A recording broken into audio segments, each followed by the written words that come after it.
Everybody come welcome, welcome to the party, come welcome. तो दोस्तों, आप सभी ने कुछ ऐसे लोगों को जरूर देखा होगा जिनका ध्यान अपने ऊपर ना हो कि दूसरों के ऊपर ज्यादा रहता है। मेरा मतलब है ये खुद की कमियां नहीं देखेंगे, लेकिन दूसरों की अच्छाई में भी कमियां ढूंढने में माहिर होते हैं। पर असल पे दूसरों की कमियां नहीं ढूंढ रहे होते हैं, ये अपनी कमियां स्वयं छुपा रहे होते हैं। एक एग्जांपल देता हूं, जैसे यदि कोई बौना है तो सामने वाला उसको अपने से भी ज्यादा बौना देखेगा, यदि कोई मूर्ख है तो सामने वाला उसको महामूर्ख लगेगा। तो ऐसे लोगों को मैं एक चीज कहना चाहूंगा, अपनी माँ मत चोदाओ। हम कहते हैं अपनी माँ मत चोदाओ। अब तुम लोग ये सोच रहे होगे कि मैं इतना ज्ञान क्यों पेल रहा हूँ, और मन में एक ही विचार आ रहे होंगे कि भोसड़ी के दिमाग मत खा, अपना काम कर। माधर अपना काम करना। लेकिन जो बात मैं तुम लोगों को बताने जा रहा हूँ ना, तुम लोग खुद मुझसे कहोगे बुद्धि बहुत तेज है तुम्हारी। तो आओ यार शुरू करते हैं। Hey, y'all, come look at this. तो सबसे पहले तो मैं तुम लोगों को एक बात बता दूं, अभी कुछ दिनों पहले एक जापानी गाना रिलीज हुआ था जिसको शायद तुम लोगों में से कुछ ने सुना भी हो, जिसमें इंडिया की बेइज्जती करी गई है। जिसने भी उस गाने को सुना है, यदि समझ में आया तो ठीक, और नहीं समझ में आया तो मैं एक बात बोलना चाहूंगा, गांड से सुनते हो क्या भोसड़ी के? हमको कुछ नहीं पता। वो गाना मैं तुम लोगों को पूरा तो नहीं सुना सकता, और मैं सुनाना चाहता भी नहीं हूं, क्योंकि ऐसी चीजें ना सुनी जाएं तो ज्यादा अच्छा है। तो एक जापानी चैनल है जो गाने वगैरह बनाते हैं और अपने YouTube चैनल पे अपलोड करते हैं। चैनल का नाम है कैंडी फॉक्स। इन्होंने हाल ही में एक गाना अपने YouTube चैनल पे अपलोड किया है जिसका नाम है नमस्ते करी पुलिस। आओ पहले सुन लेते हैं। जब से हूँ मैं इस दुनिया में आया, करी के अलावा मैंने कुछ नहीं खाया। अगर करी के अलावा कुछ मैं खाऊंगा तो नंगा होके मैं नाचूंगा। अबे ओ चुसे हुए बेर की गुठली, कभी खुद को देखा है? खुद साला कुछ भी खाते फिरते हो, कुत्ता तक नहीं छोड़ा है तुम लोगों ने, और हमको बताते फिर रहे हो कि हम ऐसा कहते हैं कि खाएंगे तो करी, वरना नंगा होके नाचेंगे।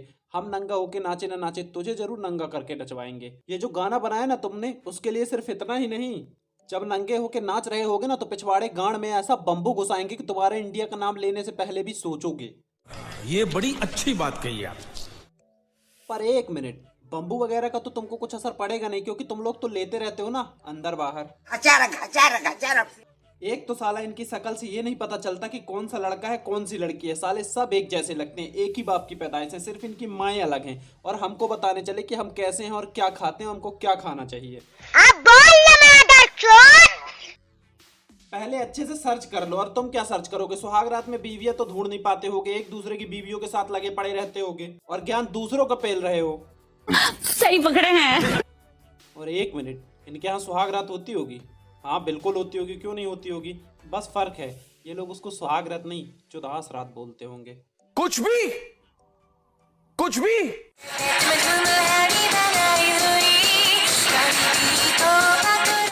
यहाँ पे एक इंडियन पत्नी अपने पति से आकर बोलती है कि मेरे पेट पे तुम्हारी करी पल रही है। इन भूखे नंगे एक्टर्स को देखो। चलो ठीक है, वो तो बाहरी हैं, ये तो इंडिया के हैं ना। इनकी अकल क्या घास चलने चली जाती है ऐसे काम करने के पहले? मतलब पैसों के लिए कुछ भी रोल करेंगे। खैर अभी इनको हटाते हैं, वरना इनको गाली देने में आऊंगा तो पूरा दिन कमर जाएगा। पहली बात तो मैं इन जापानियों को ये बता दूं कि वो पेट में करी नहीं है, बच्चा है या बच्ची है, जो भी है, पर करी तो बिल्कुल भी नहीं है। करी कहीं और से निकालते हैं हम इंडियंस लोग। खाना हो तो बताना, आ जाना सुबह सुबह शौचालय के पास, और मैं पता करके बता दूंगा किसका पेट खराब है। क्या है ना, उससे पेट भर करी तुमको खाने को मिलेगी। भाई कैसी लगी आगे स्वाद?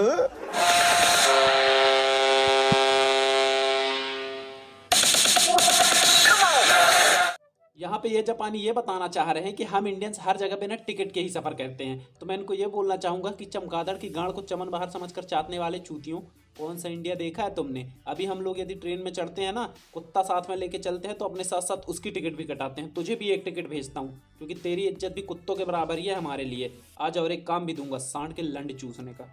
गजब बेइज्जती है।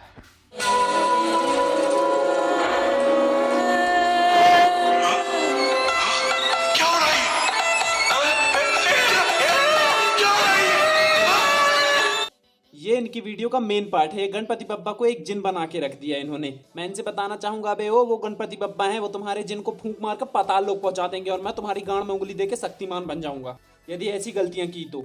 एक तो पहला, हम अपने देश के बारे में कुछ नहीं सुनते। दूसरा, हम अपने भगवान के बारे में कुछ नहीं सुनते। और तीसरा, हम अपने धर्म के बारे में कुछ नहीं सुनते। माना हमारा दिल बड़ा है, छोटी मोटी गलतियां हम माफ कर देते हैं, लेकिन यदि बड़ी गलतियां की ना तो हमारा लंड भी बड़ा है, पिछवाड़े से डालकर मुंह से निकाल देंगे और दोनों की दोनों आंखें बाहर आ जाएंगी, वो अलग। ठीक है। और अंत में मैं इस सारे देशों से एक बात कहना चाहता हूँ कि हमारा इंडिया चांद और मंगल तक पहुंच गया है और अभी भी तुम लोगों को हमारे हाथ में करी ही दिखाई देती है। एक तो गलती तुम्हारी भी नहीं है, तुम्हारी आंखों की है जो छोटी छोटी सी हैं। उन आंखों को थोड़ा सा फाड़ के देखो, समझ में आ जाएगा कि इंडिया क्या चीज़ है। और हम शांति प्रिय लोग हैं, बेमतलब किसी से विवाद लेते नहीं है, लेकिन यदि उसके बाद भी किसी ने उंगली करी तो हम बिना मारे छोड़ते नहीं हैं। और हमारा इंडिया सोता हुआ एक शेर है, उंगली मत कर, जाग गया तो चीर फाड़ देगा। सोता हुआ शेर है, उंगली मत कर, जाग गया तो चीर फाड़ देगा। खैर अभी तो ये वीडियो YouTube से हटा दिया गया है क्योंकि इतनी गाली और ऐसे ऐसे कमेंट आए हैं ना कि उनको इतने से ही समझ में आ गया है कि इंडिया क्या चीज़ है। और यदि आप लोग कभी उनको गाली देने का मन करे तो कमेंट बॉक्स पे दे देना, लेकिन उनका नाम लिख कर यार प्लीज मुझे गाली मत दे देना। तेरी गांड में बामन गज का लंड। खैर जल्दबाजी में आप लोगों से एक बात मैं ये पूछना भूल गया था कि कैसे हो आप सब लोग। जैसे भी हो सुरक्षित रहो, अपने अपने घरों के अंदर रहो। यदि बहुत ज़रूरी काम है घर के बाहर जाने वाला तो मास्क लगाकर ही घर के बाहर निकलो। अपना और अपने परिवार का ध्यान रखो। मैं मिलता हूँ आपसे अगली वीडियो पर, तब तक के लिए बाय बाय, टेक केयर, जय जय श्री राम, वंदे मातरम, जय श्री राम। हिंदू भाइयों शेर बनो, जवाब दो। ना शेर बन सको तो शेयर करो, दबा के शेयर करो।